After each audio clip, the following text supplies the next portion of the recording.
কক্সবাজারের চকরিয়া দুলাহাজরায় যৌথ বাহিনীর অভিযানে সন্ত্রাসী হামলায় সেনা কর্মকর্তা তানজিম সরোয়ার নির্জন নিহত হয়েছেন। সোমবার দিবাগত রাতে দুলাহাজরা ইউনিয়নের মাঝপাটা এলাকায় গুলিতে গুরুতর আহত হন তিনি। পরে কক্সবাজার হাসপাতালে নেয়ার পথে রামু এলাকায় পৌঁছলে তিনি মারা যান। নিহত তানজিম সরোয়ার নির্জন সেনাবাহিনীর লেফটেন্যান্ট পদে কর্মরত ছিলেন।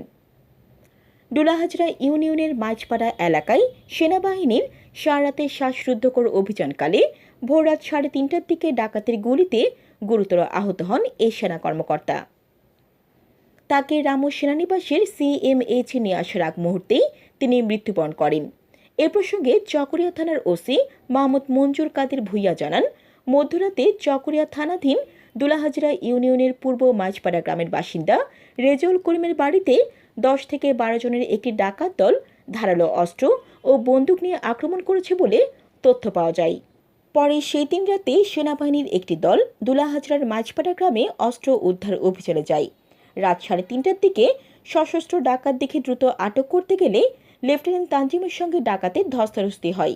এক পর্যায়ে গুলি ছুড়লে লেফটেন্যান্ট তানজিমের কপালে গুলি লাগে এবং গলায় ধারালো ছুরি দিয়ে আঘাত করে ডাকাতেরা।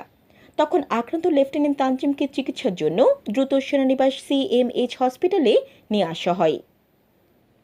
এদিকে সকাল 10:30টার দিকে নিহত সেনা কর্মকর্তার মরদেহ ময়নাতদন্তের জন্য কক্সবাজার সদর হাসপাতাল মর্গে আনা হয়।